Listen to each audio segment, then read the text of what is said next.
There are many men in history that are considered the height of human evil. Adolf Hitler, Joseph Stalin, Mao Zedong, Idi Amin, to name but a few. But the evil of these men is a cold one. An evil that is mechanical in its systematic slaughter of those these men found to have been a threat to the world they sought to build.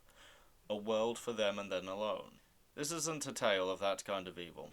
No, this is a story of the kind of evil that is not built around the intoxicating allure of ideology. This is the evil that I have documented many times on this channel, such as in the video on the song Crushed Mary. This is the evil of Albert Fish, the Brooklyn Vampire, the Boogeyman, the Grey Man, the Moon Maniac, the Werewolf of Wisteria, and of his most known victim, Gracie Budd. However, I will be going more into his victims and his early life, as in many videos on this song, I have found that people don't tell the full story. So before I go into the song proper, allow me to provide some context on what is probably one of the most brutal serial killers in American history.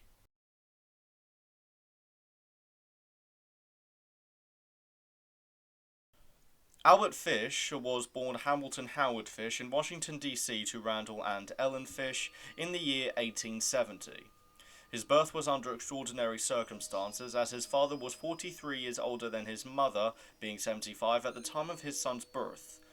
With this being the case, it is unsurprising that he would later die from a heart attack when young Hamilton was merely 5 years old. As his mother didn't have a job, she was forced to place Hamilton in St. John's Orphanage for boys until she could find steady employment. And as she was a woman in late 1800s America with a family history of mental illness, this wouldn't be easy.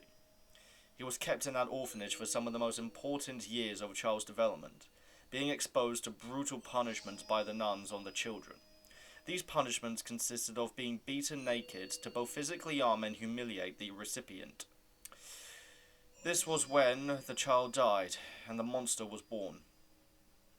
Hamilton, now going by Albert, would get physical gratification from both watching and receiving these beatings, which drew further beatings and ridicule from the other children. This abuse continued until 1879, when he was 9 years old and his mother finally found a job and took him and his siblings out of the orphanage. A part of me wonders if he would have been happy to stay. At age 12, Fish began a relationship with a telegraph boy who introduced him to such vile practices that I don't feel comfortable saying them out loud. In 1890, Fish would become a male prostitute. This is also when he started to fulfill his sick desires, as he called them. Fish would later claim that in this time he exclusively attacked mentally disabled or black children, as the police would be far less likely to take the case seriously. As he himself said, nobody really cared about these children. At the age of 28, Fish's mother arranged a marriage together for him and a 19-year-old girl called Anna Mary Hoffman, of which 6 children were the result. It is also said that despite his devilish nature, he never once laid a finger on his children, and even doted on them quite a lot. 1903 was the year Fish was finally arrested, but not for the reason you'd be hoping for, as it was for embezzlement. He was sent to Sing Sing prison. Also, to take a quick break from this horrific story, I'll tell you a fact you probably didn't know. When Fish was finally executed, it was done at Sing Sing prison. And in the 2005 film Constantine, Keanu Reeves' character uses the same electric chair to get into hell. So that is most likely the same chair that killed Fish in the universe of the film. Anyway, sorry about that, just wanted to take a breath as things get really, really bad. So I'll give you this last warning. If you already feel as if you can't handle this, I implore you to leave, as this is when things get really bad. After being released, he continued attacking children whilst also having relationships with many men. It was on one such date with one of these companions that they went to a waxworks museum where one piece particularly caught Fish's eye. A bisection of a human penis. While on a job far from home, Fish began a relationship with a mentally disabled 19-year-old called Thomas Kedden. I won't be going into the details of what happened during this time, as they are truly horrific. Anyway. Fish was a painter at this time, so as you could tell, the job made him spend a lot of time away from home. Along with his increasing insanity and sadomasochism, was it really any surprise when his wife left him for a handyman? She and the handyman sent the children off to see a movie while Fish was away, and while everyone was gone, the two of them stripped the house bare, and when the children came back, it was to an empty house with their mother gone, with nothing but some coins in the bath and a note telling them to send a telegraph to their father. Now, despite the evil of this man and the sheer horrific cruelty he inflicted upon children and their parents, he himself was an incredibly loving father. He worked to no ends to make enough money to rent a pre-furnished room for him and his children. This is something very few YouTubers who cover Fish say, and I can understand why. The man was pure evil, a sick and disturbed beast that lived for the pain he inflicted upon those the most innocent and vulnerable in our society. And to see this devil made flesh being a loving, caring father who, despite losing everything and having 6 children, never once considering sending them to the same place he was sent to as a child, it's terrifying. Because it shows that despite being one of the most vile men in all of history, there was still some humanity left in him. And what could be a more terrifying thought than Albert Fish having some humanity? But don't mistake my words, though, as he still did have them participate in his self-inflicted tortures, but never once involving them in any sort of pain. At least on their end. Anyway, I'll be skipping ahead a bit, as I believe I've set the groundwork enough that someone who's never heard of Fish might now have an idea of what he's capable of. As, much like Jack the Ripper, Albert Fish has a number of victims known to be canonical, meaning we know they died to him. I will be going over these 3 victims, but no, there is most likely much more, as by his own words, he'd have a child in every state. In 1924, Mrs. McDonald sat watching her son play while holding her 1-month-old on the porch of her house. As she sat there, she spotted Fish, who she later described as such. I saw him look towards Francis and the others. I saw his thick grey hair, his drooping grey moustache. Everything about him seemed faded and grey. Later, when Mrs. McDonald went inside and left young Francis with his other brother and some other young children to play with, Fish would later return. He called to the boy, and being a trusting child, young Francis followed. This was seen by a neighbour of the family called George Stern. However, he didn't see much wrong, so he didn't raise any alarms. It was 1924, and I guess people were more trusting back then. When the father, Arthur MacDonald, returned home and saw his child was missing, he asked the children who Francis was playing with where he'd gone, who told him of the Grey Man. Everyone, from the police to the Boy Scouts, was called to find the child, and it was actually the Boy Scouts who found him, but to be honest, I wish it was anyone but them. Once again, I refuse to go into the details of the boy's remains. All I will say is the police didn't believe it was an old man who did it, as the attack was so violent they thought it had to have been a man in his prime and at the peak of his strength. 3 years later, in 1927, 4-year-old Billy Gaffney was playing next to his family's apartment in the hall just outside, with 3-year-old friend, also named Billy, last name Beaton. A young boy noticed the boys before and joined them for a little while, but when his sister started crying, he went to his apartment for 3 minutes to see to her, only to return to see the boys were gone.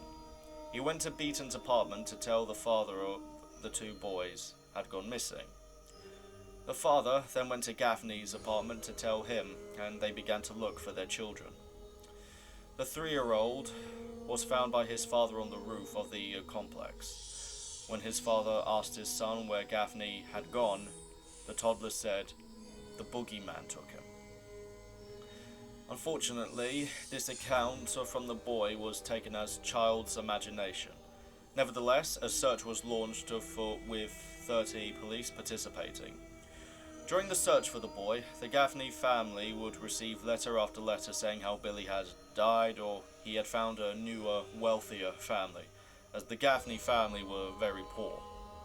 This only added to his mother's grief and desperation to find her son, so much so that she said her husband had been responsible, as she was that desperate for answers. All this was despite the account of one Anthony Barron, who said that a man with grey hair had pulled a young boy who matched Billy's description onto his trolley car. This took place only 3 blocks away. This account was so buried under all the false reports that it took years until it found its way to the light. It would be many more years until Billy's parents could have any kind of peace, as they only learned the truth when Fish was caught. But that comes later, as I now must speak of the murder that inspired the song of which we are here to discuss, and could either be seen as Fish's undoing, or as a sick triumph, the murder of Gracie Budd. In 1928, when Edward Budd placed an advert in the newspaper asking for employment on a farm with a friend, Fish saw an opportunity for an easy target.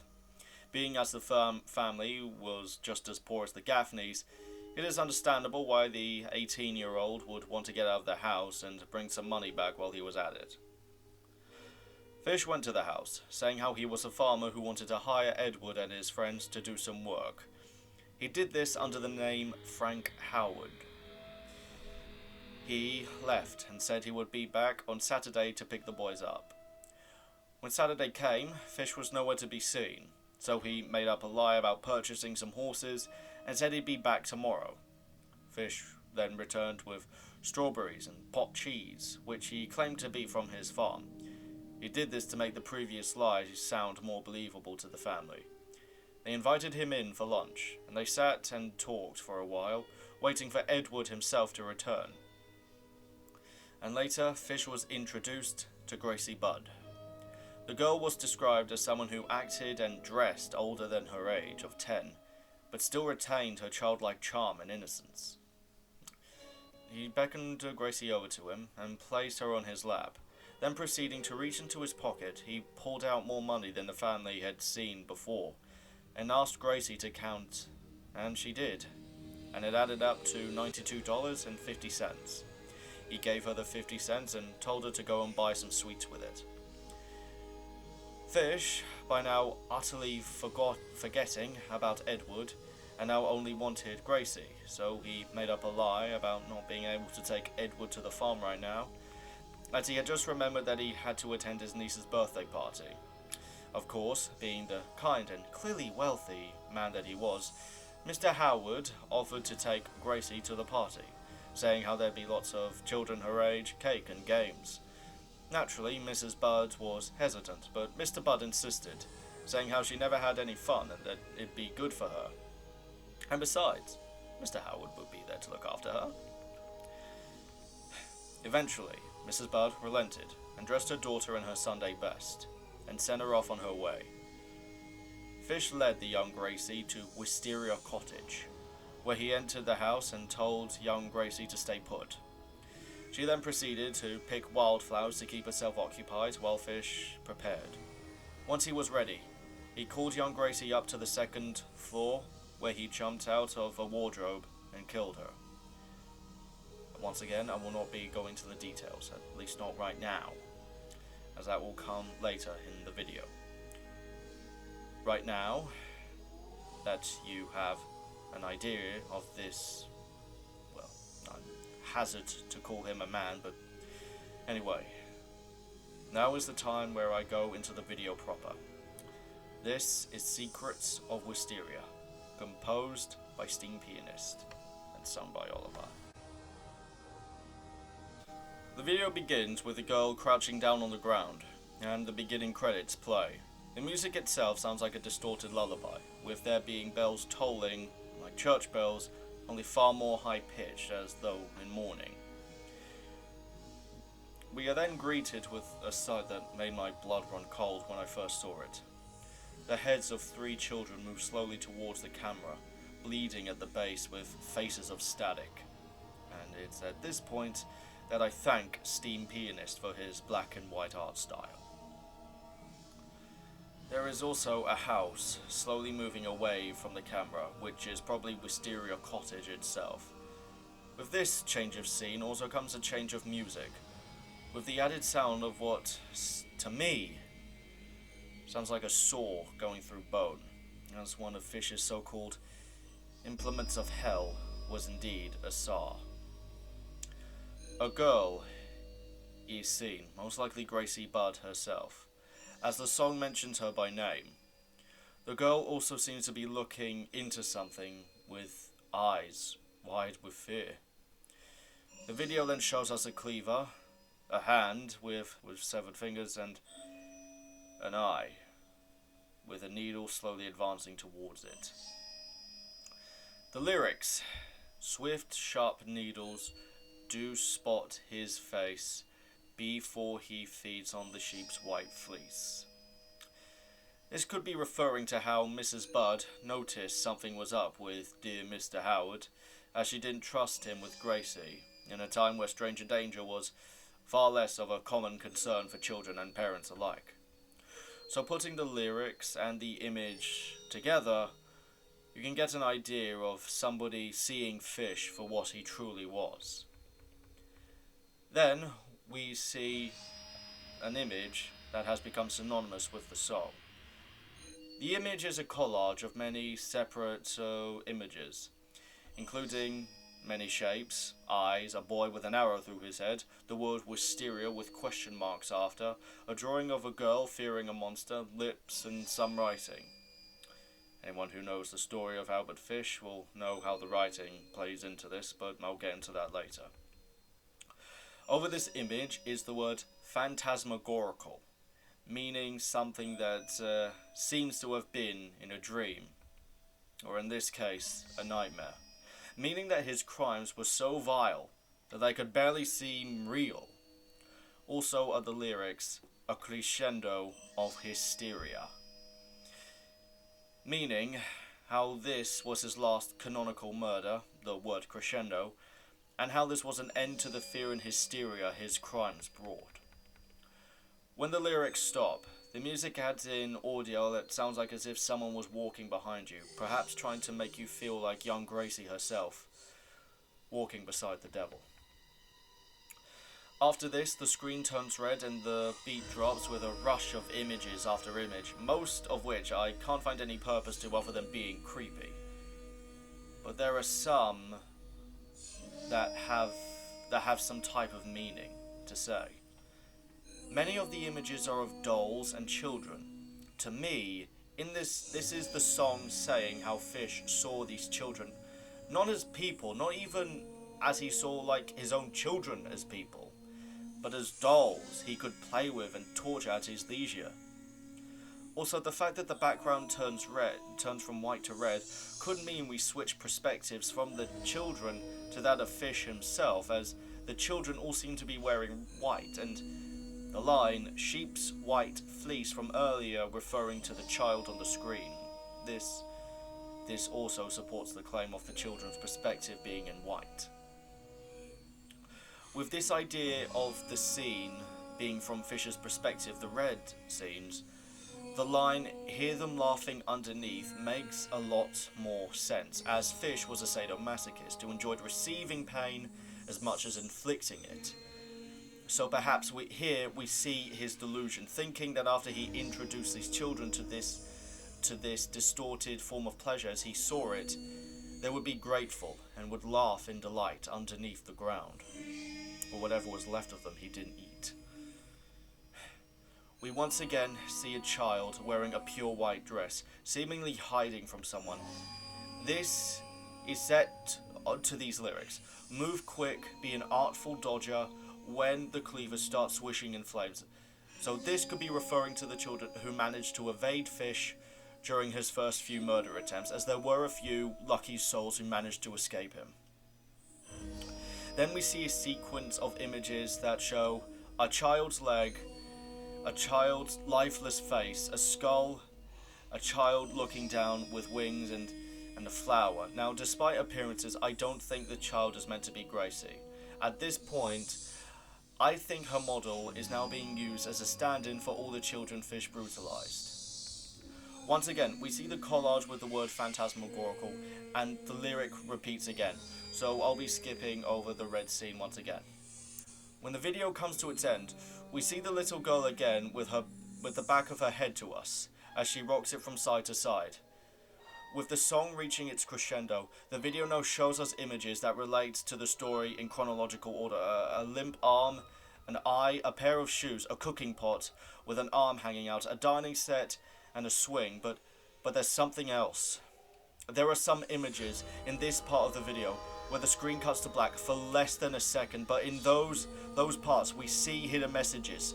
The first is at 4 minutes 13 seconds, where you see a black screen, but after some post-processing you can see it's a picture of Albert Fish himself. The next is at 4 minutes 20 seconds, where we see the line "implements of hell," which is what Fish called his weapons, and lastly, at 4 minutes 25 seconds, the line "fresh peanut butter," which is something I'd rather not get into. And with that, the song ends, with what seems to be gibberish set over a video of the children's shoes and a child's lifeless face. So it's over, or so I hoped. The gibberish at the end of the video, it's a backwards message, a quote from Fish himself. This excerpt is taken from the letter that led to Fish's capture, which he sent to Gracie's family. The quote in question is from when he says how he killed and ate the young girl. I will make an attempt to read both letters as there was another letter he wrote as a confession to his lawyer about the murder of Billy Gaffney, and I warn you, these letters, that words can't describe them. This is the letter Albert Fish wrote to his defense attorney about the murder of young Billy Gaffney. Viewer discretion advised. I brought him to the Riker Avenue, dumps. There is a house that stands alone, not far from where I took him. I took the boy there, stripped him naked and tied his hands and feet, and gagged him with a piece of dirty rag I picked out of the dump. Then I burned his clothes, threw his shoes in the dump, then I walked back and took the trolley to 59th Street at 2 a.m. and walked home. Next day, about 2 p.m., I took tools, a good heavy cat-o'-nine tails, homemade, short handle, cut one of these belts in half, slit these halves in 6 strips about 8 inches long. I whipped his bare behind till the blood ran from his legs. I cut off his ears, nose, slit his mouth from ear to ear, gouged out his eyes. He was dead then. I stuck the knife in his belly and held my mouth to his body and drank his blood. I picked up 4 old potato sacks and gathered a pile of stones. Then I cut him up. I had a grip with me. I put his nose, ears, and a few slices of his belly in the grip. Then I cut him through the middle of his body, just below the belly button. Then I threw his legs about 2 inches below his behind. I put this in my grip with a lot of paper. I cut off the head, feet, arms, hands, and the legs below the knee. This I put in sacks weighed with stones, till the end, tied the ends and threw them into the pools of slimy water you will see all along the road going to North Beach. I came home with my meat. I had the front of his body, I liked the best. His monkey and peewees had a nice little fat behind it in the roast. I ate. I made a stew out of his ears, nose, few pieces of his face and belly. I put carrots, onions, turnips, celery, salt and pepper. It was good. Then I split the cheeks of his behind open, cut off his monkey and peewees and washed them. I put strips of bacon on each cheek of his behind and put them in the oven. Then I picked 4 onions, and when the meat had roasted about quarter of an hour, I poured about a pint of water over it for gravy, and put in the onions. At frequent intervals, I basted his behind with a wooden spoon, so that the meat would be nice and juicy. In about 2 hours, it was nice and brown, cooked through. I never ate any roast turkey that tasted half as good as his sweet little fat behind. I ate every bit of the meat in about 4 days. His little monkey was as sweet as a nut, but his peewees I could not chew. Threw them in the toilet.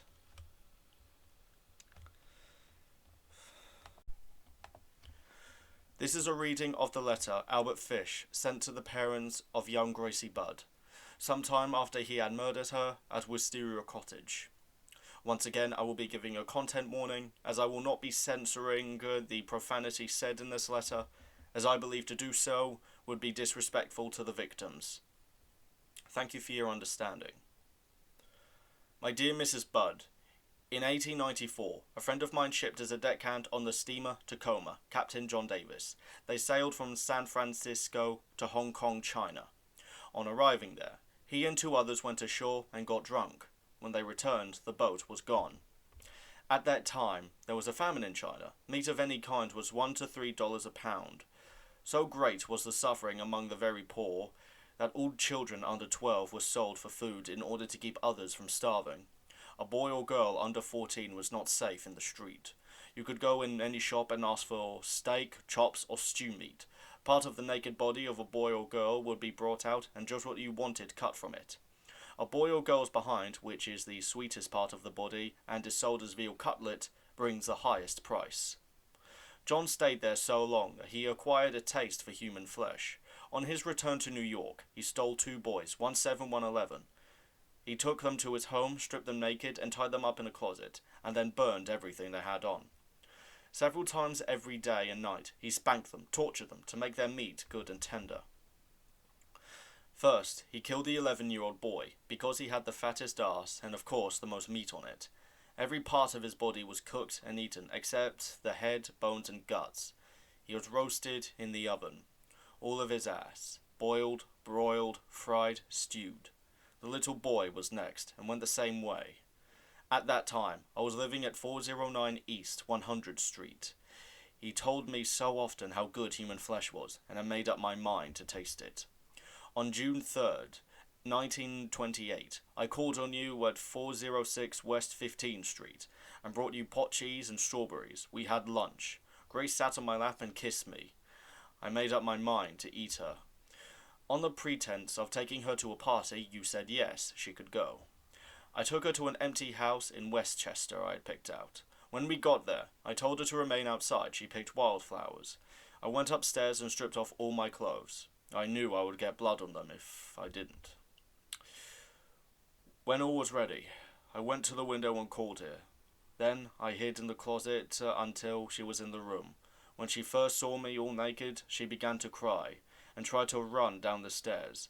I grabbed her and she said she would tell her mama. First I stripped her naked. How she did kick, bite, and scratched. I choked her to death, then cut her into small pieces so I can take my meat to my rooms, cook and eat it. How sweet and tender her little arse was roasted in the oven. It took me 9 days to eat her entire body. I did not fuck her though I could have if I wished. She died a virgin.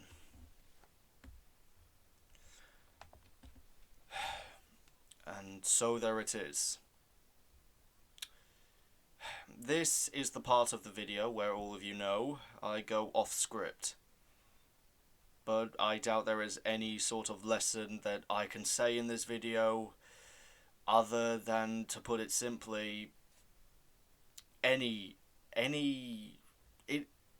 God, how do I say this? It is possible for people like this to exist.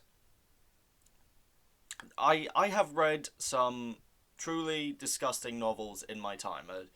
I've read The Monk by Matthew Lewis. I've read the works of H.P. Lovecraft. I've read books and I've watched films and I've played video games that depict torture, in horrible torture, cannibal holocaust, martyrs.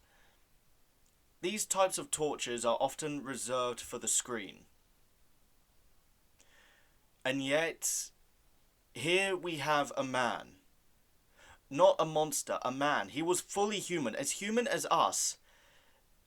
And yet, he has done tortures that these movies couldn't even contemplate. Movies that were meant to be disgusting, books that were meant to be offensive, and yet this human, he is human, and that's the terrifying thing. He was human. At the end of the day, a lion does not torture the antelope. It does not take pride or sick sadistic joy in the kill. Humans do. There are those of us who take joy in the kill.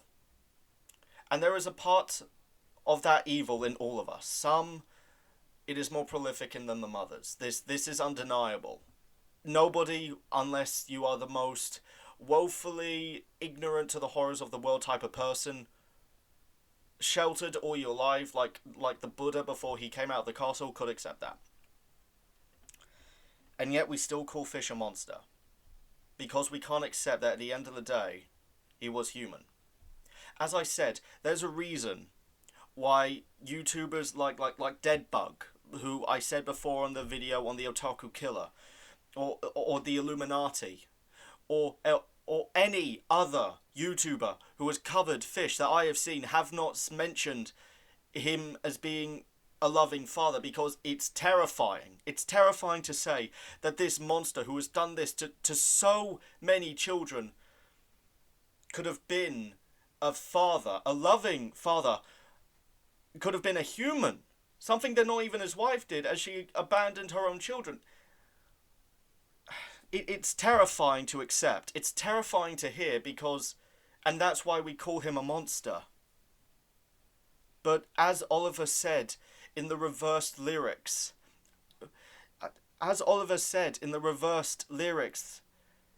evil man, because that's what he was. He may have been evil, but he was still a man. And that's the most terrifying thing out of all. Thank you for watching.